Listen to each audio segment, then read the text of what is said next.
말씀 같이 보겠습니다. 오늘 여러분과 함께 나눌 말씀은 마가복음, 마태복음 이제 두 군데 다 동일하게 나와 있는 말씀인데요. 마가복음 11장을 본문으로 보겠습니다. 마가복음 11장 12절에서 14절을 읽고 그 중간에 다른 이야기가 들어가 있습니다.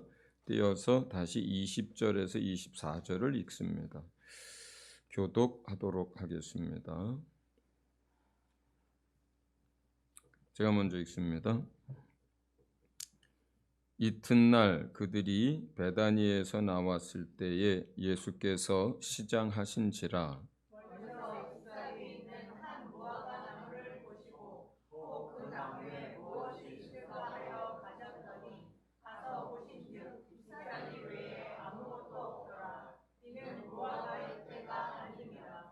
예수께서 나무에게 말씀하여 이르시되 이제부터 영원토록 사람이 내게서 열매를 따먹지 못하리라 하시니 제자들이 이를 듣더라.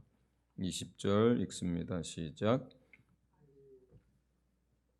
20절 안 들어가 있어요. 그러면 제가 읽어드리겠습니다. 그들이 아침에 지나갈 때에 무화과 나무가 뿌리째 마른 것을 보고 베드로가 생각이 나서 여짜오되 라삐여 보소서, 저주하신 무화과 나무가 말랐나이다. 예수께서 그들에게 대답하여 이르시되 하나님을 믿으라. 내가 진실로 너희에게 이르노니 누구든지 이 산더러 들리어 바다에 던져지라 하며 그 말하는 것이 이루어질 줄 믿고 마음에 의심하지 아니하면 그대로 되리라. 그러므로 내가 너희에게 말하노니 무엇이든지 기도하고 구하는 것은 받은 줄로 믿으라. 그리하면 너희에게 그대로 되리라. 서서 기도할 때에 아무에게나 혐의가 있거든 용서하라. 그리하여야 하늘에 계신 너희 아버지께서도 너희 허물을 사하여 주시리라 하시니라. 아멘. 오늘 이 본문 말씀의 전체적인 주제는 믿음이에요. 지금 읽은 본문 말씀에는 이렇게 드러나 있는 내용으로는 두 가지 이야기가 나오고 숨겨진 영적 의미 하나가 더 있어서 사실은 내용은 세 가지 내용을 담고 있어요. 첫째는 능력에 관한 것이고요. 둘째는 기도에 관한 것입니다. 또 안에 숨겨진 것은 열매에 관한 것인데 이 능력도 기도도 열매도 전부 믿음이 있어야 능력도 나타나고 믿음이 있어야 기도 응답도 받고 믿음이 있어야 열매도 맺을 수 있다라고 하는 그 믿음을 주제로 한 이야기예요. 그래서 오늘은 여러분들이 하나님 말씀을 들으면서 믿음에다 초점을 맞추시면서 또 우리가 이 설교가 끝날 때 하나님 앞에 이 시간 믿음의 진보도 있게 하시고 그 다음에 그 이후에도 믿음을 위해서 같이 구할 수 있기를 바랍니다.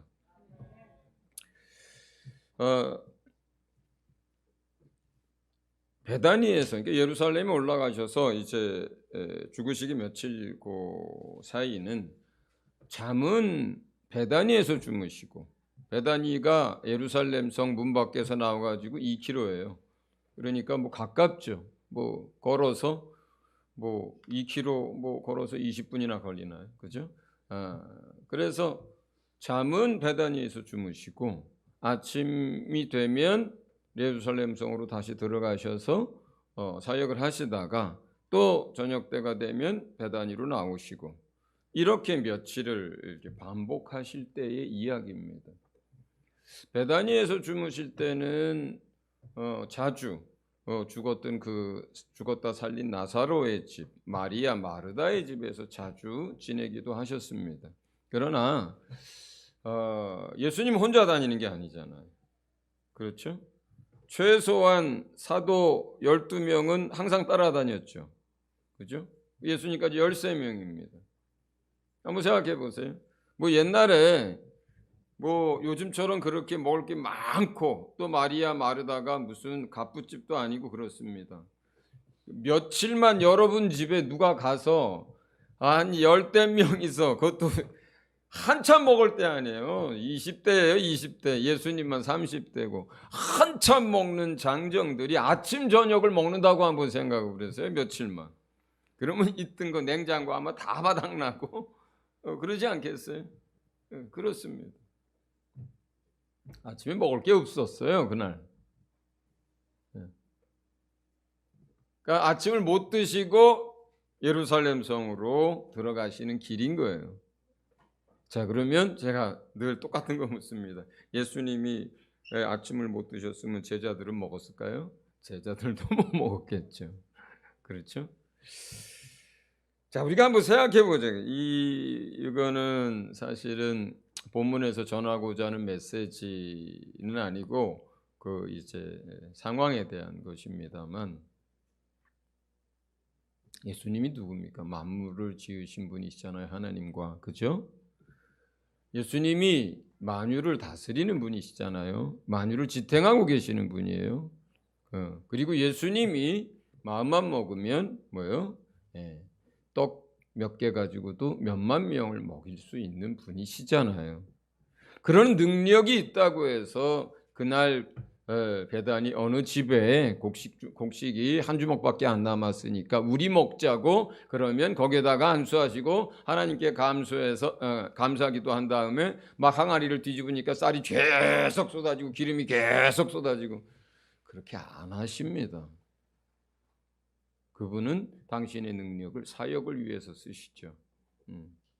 그리고 또 그가 금식하셨을 때도 40일을 줄이셨을 때도 돌로 떡을 만들어 먹지 않았습니다. 뿐만 아니라 하나님의 다른 능력을 사용해서 배고픔을 해결하지 않았습니다. 이날도 주님이 가르치신 대로 하셨어요. 뭐라고 가르쳤어요? 12제자들 보낼 때 70인의 제자들을 보내실 때 뭐라 그래요? 어느 마을에든지 어느 집에 들어가서 그렇죠? 잠을 자고 그 집에서 주는 것을 먹으라 이렇게 얘기를 하셨어요.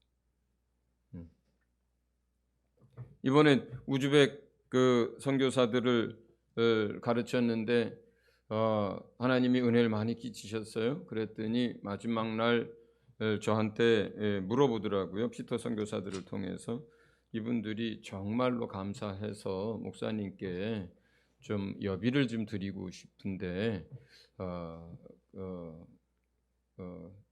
그런 마음들을 가지고 물어본다고 어찌하면 좋겠습니까? 그래서 여비 안 주셔도 되고 또 하나 제가 우즈벡에 갔을 때도 똑같다.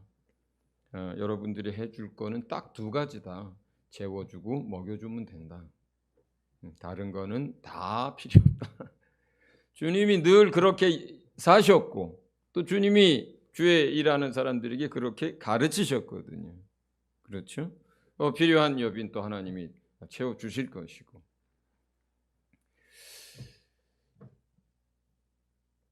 온 땅을 다스리고 유지하고 만드시고 만왕의 왕이신 그분조차도 종종 굶었어요.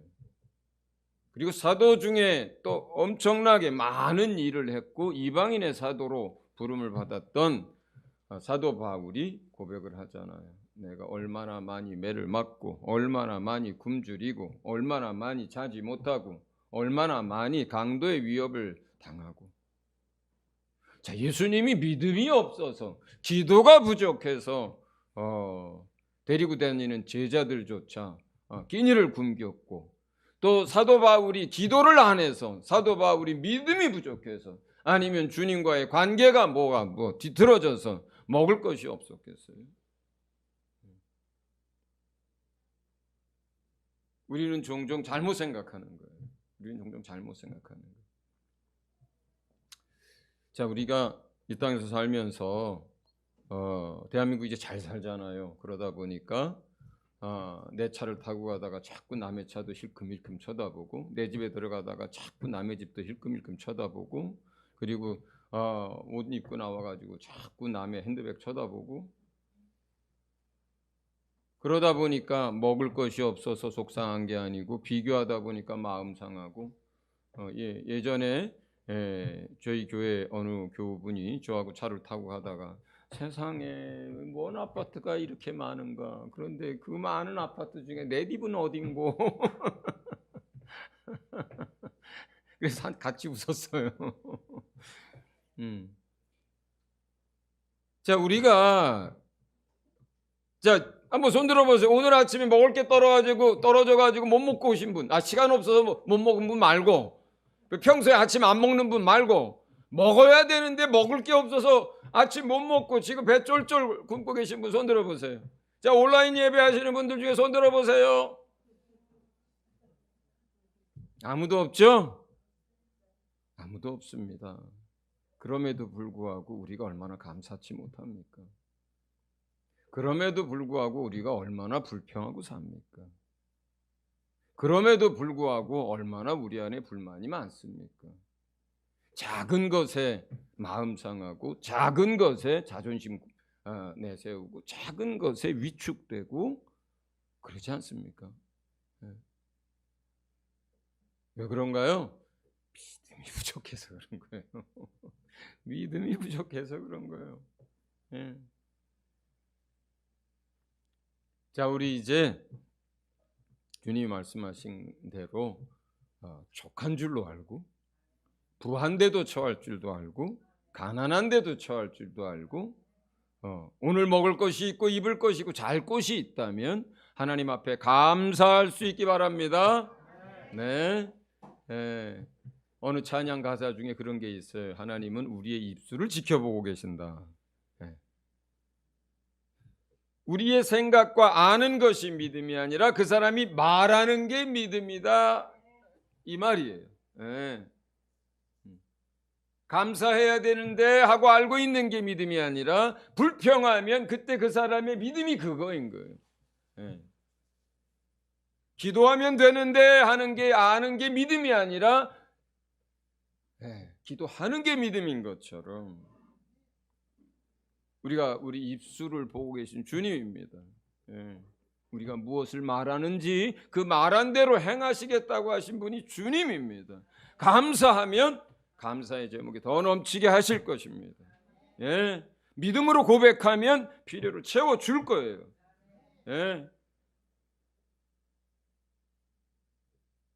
더더군다나 예수 믿는 사람들에게는 말의 권세가 있지 않습니까?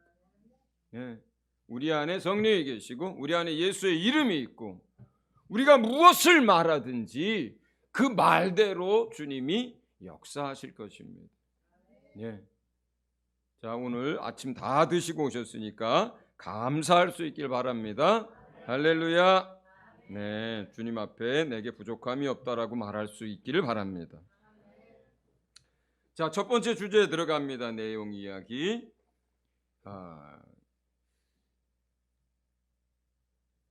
아침에 예루살렘 성을 들어가면서 배가 고프셔가지고 예루살렘 성 밖에 무화과 나무가 하나 있었습니다. 근데 잎이 무성했어요. 그래서 혹 먹을 것이 있나 해서 무화과 나무 밑으로 갔는데 먹을 수 있는 열매가 하나도 없었어요. 열매는 맺혀 있었겠지만 뭐 작았든지 익지 않았든지 그랬겠죠. 잎이 무성할 때니까. 그런데 예수님이 다짜고짜 그 나무를 저주해 버립니다. 다시는 내게서 열매가 나지 않을 거라고 저주해 버립니다. 그리고 지나갔습니다. 그리고 그 다음 날이 돼서 다시 그 길을 지나가는데 제자들이 그 나무를 보니까 깜짝 놀랐습니다. 하루 사이에 그 무성한 잎을 가지고 있었던 무화과 나무가 싹 말라버린 거예요. 싹 말라버려요. 나뭇잎들이 막 비비 꼬이고 뭐 떨어지고 막 그렇게 됐겠죠. 깜짝 놀랐습니다. 그때에 주님이 그 그 깜짝 놀라고 있고 그다음에 그 무화과 나무를 시든 무화과 나무를 바라보고 있는 제자들에게 가르치기 시작합니다. 자, 그러니까 사실 그냥 갔다가 무화과 나무가 열매가 없으니까 돌아올 수도 있고, 또 하나 더 중요한 건 뭐냐면 사실은 그때 무화과 나무 철이 아니었어요. 때도 아닌 거예요. 네. 이제 가을이 되면 감나무에 감이 익어가고 지금은 열매가 있어도 떨궈서 먹지 못합니다. 예. 여름인 거예요. 잎이 무성한 가을이 아닌 거예요.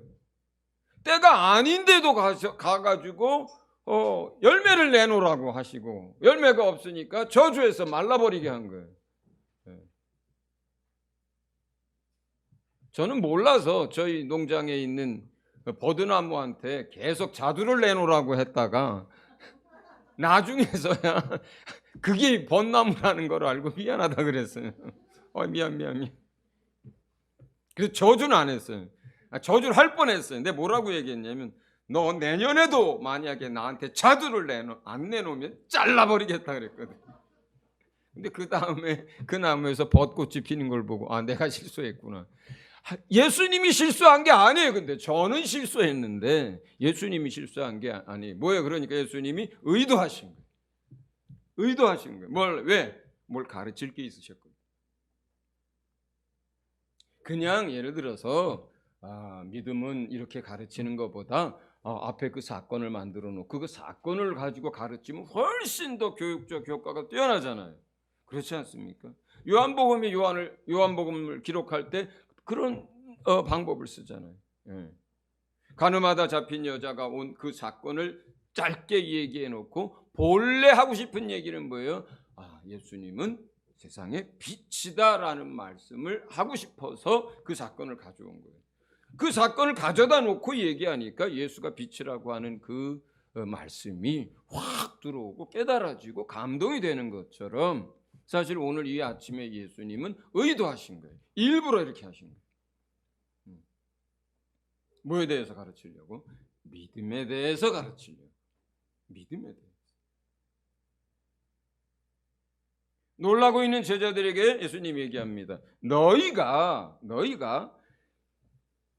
이 산더러 바다에 던져져라 라고 하고 마음에 의심치 않으면 그대로 될 것이라고 얘기합니다. 그대로 될 거라고. 또 이런 비슷한 얘기들을 할 때마다 겨자씨만한 믿음만 있어도 그리 될 거라고 얘기를 합니다. 자, 우리가 이제 복음을 전하고 우리 삶 가운데 능력 얘기를 하고 또 기도를 합니다. 그러나 우리 안에 능력이 없는 게 아니고 믿음이 부족한 거예요. 성령이 우리 안에 임하셨기 때문에 이미 우리 안에는 성령의 권능이 함께 임했습니다. 이미 있어요. 저도 요즘은 웬만해서는 능력 달라고 기도를 안 합니다. 이미 주신 능력이기 때문에 사용할 수 있는 믿음을 구하지. 자, 이 능력은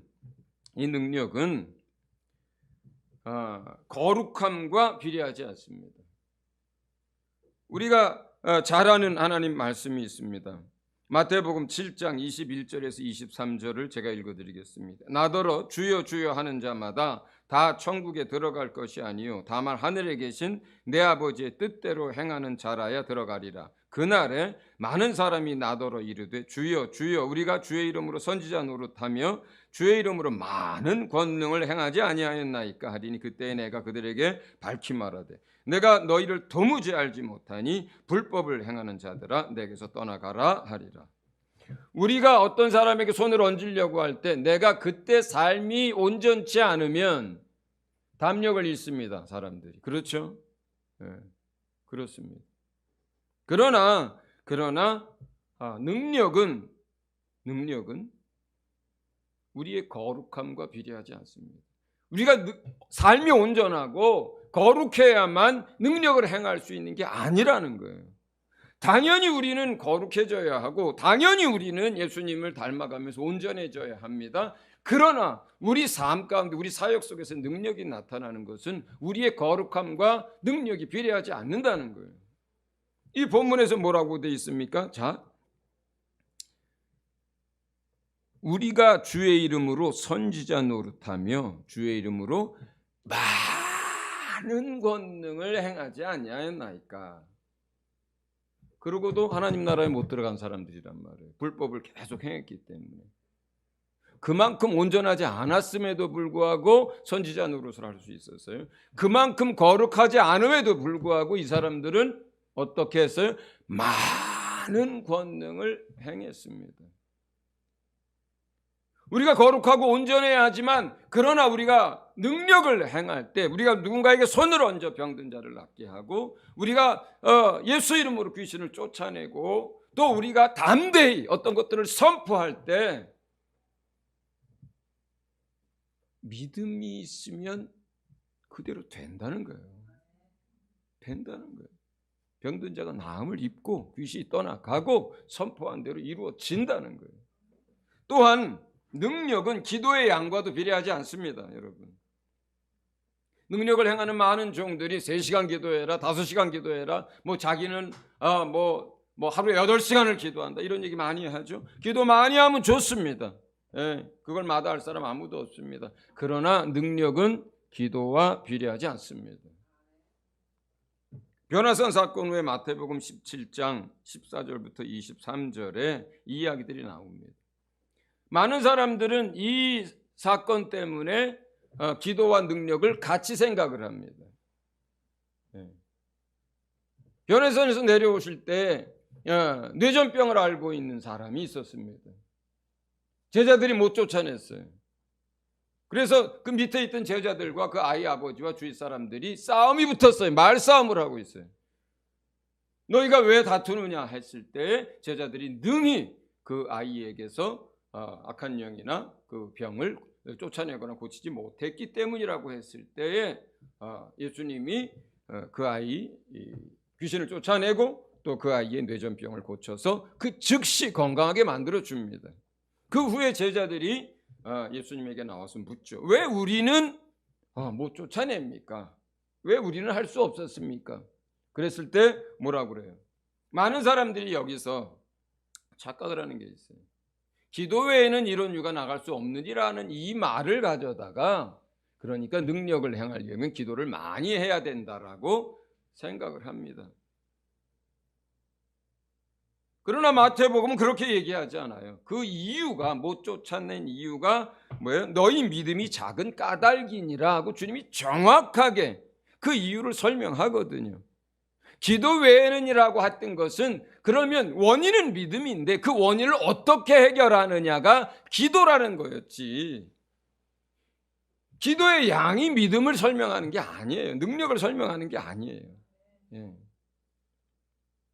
그렇기 때문에 예수님이 거기서 싸우고 있는 사람들을 향해서 뭐라고 얘기를 했느냐면 이 믿음이 없고 패역한 세대요 이렇게 얘기를 했습니다. 믿음의 문제였어요. 믿음의 문제였다고요. 그리고 그 믿음을 능력을 행할 수 있는 믿음을 얻기 위해서 기도하라는 뜻이었어요. 자, 그러면 한번 우리가 생각해 봐야 합니다. 우리가 거룩함을 잃어버리고 온전하지 못할 때, 그 다음에 기도를 충분히 하지 못하고 꾸준히 못하고 기도의 삶이 부족할 때 우리는 어떻게 됩니까? 거룩하지 못할 때 넘어졌을 때 위축되고 정죄받습니다. 기도가 충분하지 않을 때 담력을 잃어버립니다. 속는 거예요.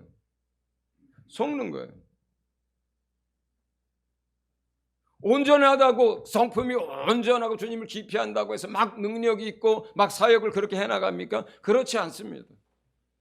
기도를 많이 한다고 해서 막 능력이 다 나타납니까? 그렇지도 않습니다. 오히려 우리는 잘못된 지식 때문에 우리가 뭘 실수했을 때 또 우리가 온전하지 않을 때 스스로 정죄받고 스스로 자신감, 우리가 온전치 않아도 예수 보혈로 사는 것이고 온전해도 예수 보혈로 사는 거예요. 기도를 많이 해도 예수 보혈로 사는 것이고 기도를 적게 해도 예수 보혈로 사는 거예요. 예수 은혜로 사는 겁니다. 예. 내가 기도를 많이 하면 내 의로 삽니까? 내가 기도를 많이 하면 내가 고칩니까? 내가 거룩하면 내 능력으로 고칩니까? 내가 온전하면은 내 행위로 하나님 앞에 의로움을 얻습니까? 그렇지 않습니다. 그렇지 않습니다. 그 전부 속는 거예요. 말씀에 위배되는 거예요. 진리가 아니에요. 자기의 양심이 자기를 고발하고 원수가 또 우리를 정죄하고 스스로 자기의 상식으로 뒤로 물러서는 것뿐입니다. 담대함을 잃어버리고 믿음이 쪼그라들고 위축되고 그리고 행하지 못하는 거예요. 손을 얹어야 할 상황에서 못 얻는 거예요. 예수 이름으로 선포해야 할 상황에서 선포 못하는 겁니다. 결국 우리는 그 시간에 자기를 의지하게 된 것이고 자기의 행위를 의지하게 된 것입니다. 그건 복음이 아니에요. 그건 복음이 아닙니다. 복음은 믿음에서 시작해서 믿음으로 사는 것이 복음이고, 복음은 하나님의 의를 힘입어 사는 것이 복음이고, 하나님의 능력을 힘입어서 사는 게 그게 복음입니다. 어떻게 겨자씨만한 눈에 보이지도 않는 그 작은 믿음을 가지고 산을 옮길 수 있습니까? 그 산을 옮기는 건 내 능력이 아니고 내가 하는 것이 아니고 내 온전함으로 산이 옮겨지는 게 아니라 하나님이 옮겨지는 거, 하나님이 하시는 거니까, 하나님이 옮기는 거니까 그 작은 겨자씨만한 믿음만 가지고도 산이 옮겨지는 것입니다. 할렐루야. 그러므로 우리가 넘어지더라도 예수 보혈을 의지하고 믿음으로 삽시다. 우리가 기도의 양이 부족하고 우리의 온전함이 부족할지라도 주께서 우리에게 말씀하신 바를 따라 손을 얹고 선포하고 복음을 전하고 그리고 또 담대히 나가서 봉사하고 섬깁시다. 그것이 주님이 말씀하시는 믿음으로 사는 자인 줄로 여러분 그렇게 여러분 마음에 새길 수 있길 바랍니다. 이 주제와 관련돼서 주님은 22절에 단순하게 이렇게 얘기합니다. 하나님을 믿으라. 능력을 행하고 싶으냐? 사람들을 주의 말씀에 순종해서 손을 얹어 병자를 낫게 하고 싶으냐? 선포하는 말씀들이 그대로 성취되는 것들을 보고 싶으냐? 그렇다면 하나님을 믿으라. 산도 내가 옮기겠고 바다도 내가 가르겠고 병든 자도 내가 고치겠고 말씀이 성취되는 것도 내가 할 것이다. 너는 다만 믿으라. 다만 믿으라. 예수님이 자기가 자라나신 나사렛에 갔을 때 소수의 병인에게만 손을 얹어 낫게 했습니다. 예수님이 능력이 그때 거기 가지고 쪼그라든 거예요. 예수님이 위축된 거예요. 예수님이 그곳에 가서는 다 이 사람도 알고 저 사람도 아니까 뭐 이상해져서 그런 거예요. 아닙니다. 성경은 뭐라고 얘기합니까?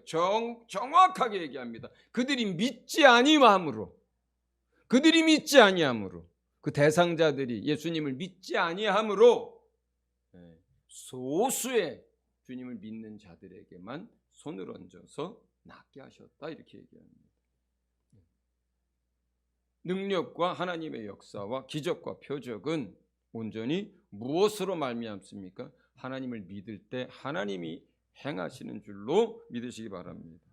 두 번째는 기도에 대한 거예요. 기도에 대한 거예요.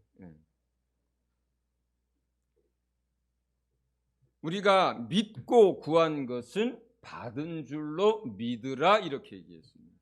믿고 구한, 우리가 어떤 것들을 하나님 앞에 믿고 구했다면, 그리고 그것이 주의 뜻 가운데서 붙들고 행한 것이라면, 그렇다면 이미 받은 것으로 믿어라. 그러면 그대로 되리라, 이렇게 얘기합니다.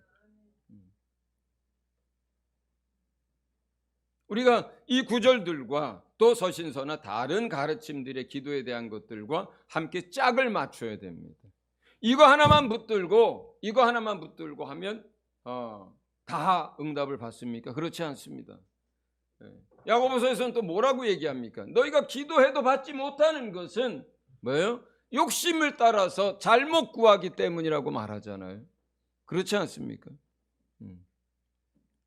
그 다음에 요한복음 15장에서 기도에 대해서 가르칠 때 어떻게 합니까? 내 말이 너희 안에 거하고 너희가 무엇이든지 구하면 이렇게 얘기한다고요. 그러면 다 이루리라 이렇게 말씀하십니다. 말씀이 우리 안에 임하고 그 말씀을 붙들고 그러니까 주의 뜻을 알고 주의 뜻대로 우리가 믿음으로 구하면 그리고 의심하지 않으면 반드시 그렇게 된다는 거예요. 반드시 이루어진다는 거예요.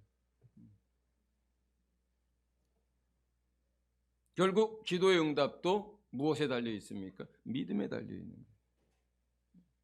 의심하지 않고 구한 걸 믿으면 또 믿음으로 구하면 그렇게 되리라라고 다시 두 번째, 첫 번째 능력에 대해서 얘기하시다가 두 번째 다시 기도에 대해서 얘기하시는 거예요. 이것 역시 믿음에 대해서 얘기하는 거예요. 믿음으로 구해라. 믿음으로 능력을 행하고 믿음으로 구해라. 기도해라.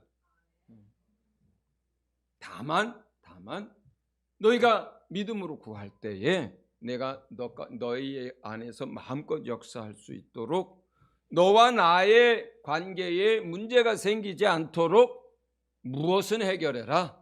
다른 사람을 용서해라.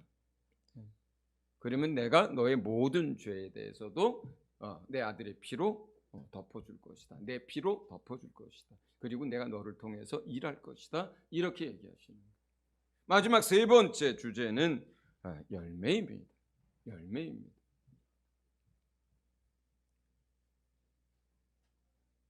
때가 이르지 아니하였는데도 불구하고 예수님이 그 무화과 나무에 열매를 구합니다. 그 열매가 없자 저주해 버립니다. 자, 이것은 이 사건 속에 들어가 있는 또 하나의 메시지예요. 주님은 우리에게 열매를 요구하십니다. 하나님은 농부이시고 주님은 포도나무라 할 때에도 아버지 하나님은 우리에게 열매를 요구하십니다. 또 어떤 사람들에 대해서 얘기할 때 3년이 지나도록 열매 맺지 못하는 나무를 찍어버리라고 합니다. 주여 그리하지 마옵소서. 내가 한 해 더 수고하여서 이 나무를 가꾸겠나이다. 그 후에도 열매를 맺지 아니하면 그리하소서. 아버지 하나님도 우리에게 열매를 요구합니다. 예수님도 우리에게 열매를 요구합니다. 그러나 여기서 잘 알아야 될 게 있습니다. 언제든지 내놓을 열매가 있어야 돼요. 우리의 삶은. 이 다음에가 아니고요. 예수님이 우리에게 때가 이르지 않은 무화과 나무에 가서 열매를 찾으신 그것하고 똑같아요. 언제든지 우리를 불러갈 수 있습니다. 언제든지 우리를 부르실 수 있어요. 이 땅에서의 삶을 정리시킬 수 있어요. 그때 나이가 젊든 나이가 많든 예수 믿은 지 얼마 안 됐든 오래됐든 우리는 주님 앞에 우리가 주님이 우리에게 오실 때든 우리가 주님에 갈 때든 언제든 주님 앞에 드릴 열매가 있어야만 합니다. 반드시 그렇습니다. 나무가 열매를 맺지 못하면 찍어내 버립니다.